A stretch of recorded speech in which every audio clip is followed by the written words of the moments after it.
On December 7th, 1941, Japan, like its infamous Axis partners, struck first and declared war afterwards. Costly to our Navy was the loss of war vessels, airplanes, and equipment, but more costly to Japan was the effectiveness of its foul attack in immediately unifying America in its determination to fight and win the war thrust upon it, and to win the peace that will follow. On December 7th, 1941, the Empire of Japan attacked Pearl Harbor. In the attack, 49 ships were destroyed, with many more being damaged. It was a preemptive strike on their part in order to wipe out the U.S. Pacific Fleet, which was mostly docked at the harbor. At this time, Hitler's Nazi forces were occupying France and were moving on the offensive into the Soviet Union. Great Britain remained the last standing democracy in Europe, and Japan foresaw America joining the war sooner or later. My grandfather, Paul Sykes, was in the military and was aboard a train from Bangor, Maine to a specialty school to learn about plane propellers in Chanute Field, Illinois, when he heard the news over the radio. As soon as he heard the radio broadcast, he knew the United States was going to war. My grandfather grew up in Scranton, Pennsylvania.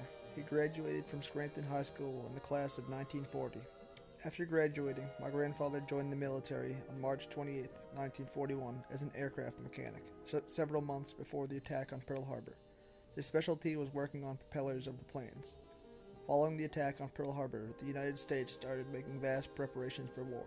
Soldiers were drafted, and factories changed their products to weapons, munitions, and supplies. Many car factories started making tanks and jeeps instead of normal civilian cars. My grandfather shipped out from Boston on February 18, 1942, aboard the Queen Mary. The ship was a cruise liner that was taken and used for a troop transport. Its destination was the South Pacific. While the Queen Mary was docked in Rio de Janeiro for refueling, a German agent there communicated the ship's position to German U-boats. Allied forces intercepted the communications, and the Queen Mary left port early. The ship was chased by German U-boats, but was able to outrun them. It docked at the Cape of Good Hope in South Africa. From the Cape of Good Hope, the Queen Mary was scheduled to move to Java, or Sumatra as it is named now. As the ship was 3 days from port, the Japanese captured the island of Java. Along with this, Japan conquered the Philippines. The Queen Mary veered its course to Sydney, Australia, until a new port in the Pacific opened up.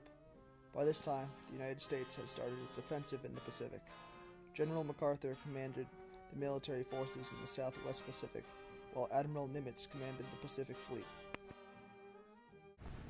The Marines started the island hopping campaign, which was the conquering of island chains, eventually leading to the Japanese mainland.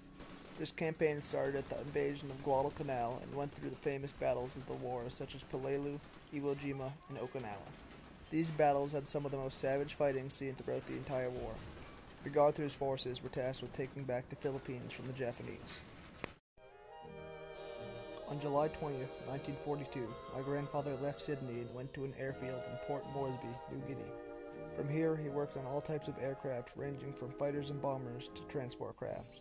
Over the next 3 years, my grandfather was stationed at many different airfields as MacArthur's forces pushed through New Guinea and other islands leading to the Philippines. The airfields he served at were in such places as Port Moresby, Wau, Hood Point, Sili, Nadzab, Hollandia, Morotai, Leyte, and Mindoro. While my grandfather was not in any frontline combat, the planes that he worked on were sent directly into air raids on Japanese forces. When a new airstrip was taken, my grandfather and his unit were relocated to it.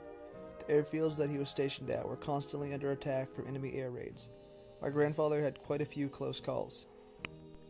At Port Moresby, my grandfather had just finished loading an A-26 bomber full of fuel and munitions for an attack when the air raid sirens went off.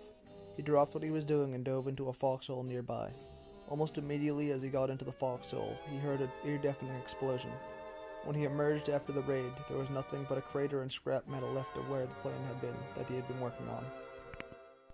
Another close call was at Nadzab.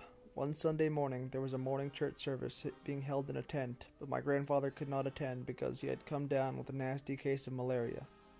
A Japanese aircraft was shot down overhead and crashed into the tent as it was in service. More than 40 people were killed, and my grandfather said that he lost about a dozen squad mates and close friends. If he didn't have malaria at the time, he likely would have been killed. When my grandfather was being transported to Mindoro, the convoy that he was in came under attack by Japanese kamikazes, which were suicide units that were used as Allied forces got closer to Japan. A destroyer escorting the convoy and 2 landing craft near my grandfather's ship were sunk. The kamikaze targeted the ship that he was on, but the gunners aboard it managed to shoot it down out of the air about 50 feet away. As this went on, my grandfather ran ammunition to the 40mm anti-aircraft guns defending the ship. They were scheduled to make it to Mindoro that day, but didn't make it until the next. They spent the rest of the night picking up survivors from the destroyed ships. On March 9, 1945, my grandfather shipped back home. He docked at San Francisco. He served a total of 4 years in the Pacific, and it was his time to rotate back home. The war was not yet over, though. In Europe, the Allied forces had battered back Germany's defenses from the Western Front, and the Soviet Union was encroaching upon Berlin from the east. On May 8, 1945, Germany surrendered to the Allies. Japan was now the primary target. Even though they were being pushed back and their allies had been defeated, Japan was fighting savagely to defend their homeland. They believed that the Japanese land itself was holy, and that their emperor was the living descendant of a god. Even Japanese civilians were being brought into the war. Seeing that there would be an unacceptable amount of U.S. casualties taking the mainland, President Truman authorized the use of the atomic bomb on the Japanese cities of Hiroshima and Nagasaki.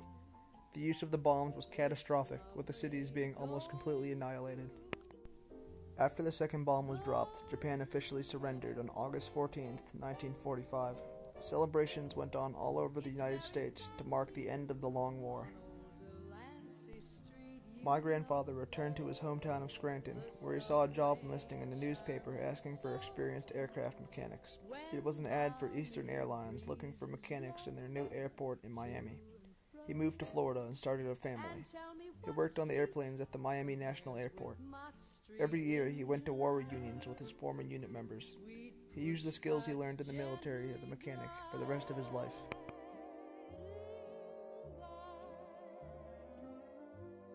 The great big city's a wondrous toy, just made for a girl